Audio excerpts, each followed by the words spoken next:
You know, Corey, I've always been really proud of some of the work that we've done here and all of the news station appearances that we've made, because I predicted all of this. And I'm going to put a feather in my freaking hat. I deserve this. 4 months ago, I said that we were going to be at 50% capacity as the restaurant industry. I was the first person to say that. I was all over Fox News and CNBC when I did. That was 4 months ago. I also said that a third of the population would be the first ones to come out. It would be the younger demographics who would skew up. Everybody didn't agree with that.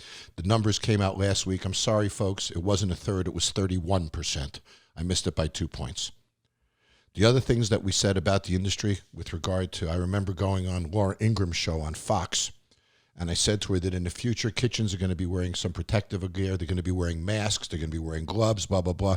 And I remember she looked at me and said, "No, that'll never happen. The industry will never do that." Well, we were right about that too.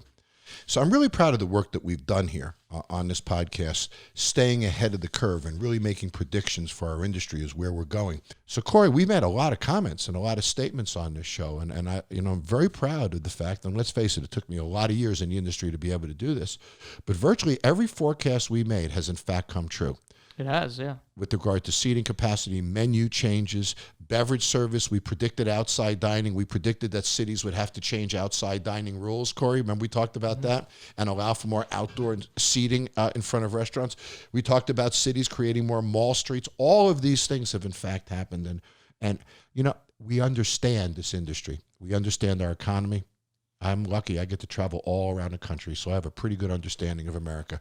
I understood when we were going back then, and I understood where we're going now. We're going to get out of this, and that I know. And in spite of little spikes, I feel that every week we get closer to the end, and I feel that's still happening, and I think that 50% becomes 60%. I think we start throwing tables in the fall and such. I'm going to put a prediction out there.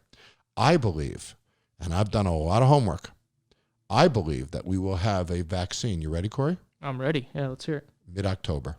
Really? That's my forecast. All right. And well, you've been right so far. And this is a lot of reading. And I know that I won't mention it now. I know the names of the three companies. I know where they're at in the trials process. Mm-hmm. You know I'm on a board of a hospital, so right. I get a lot of good medical information. So I believe that we will have a vaccine by mid-October. Now, it might take a few weeks to get millions of them produced and get them circulated and such, but I believe that. So think about that. If I'm right, then we got about 3 months more of this. And then we start to get into a vaccine mode. By then, a huge percentage of the population would have had it with antibodies. Vaccines will start rolling in. So I'm bullish, guys. I'm bullish. I think we're going to pull out of this in the fall.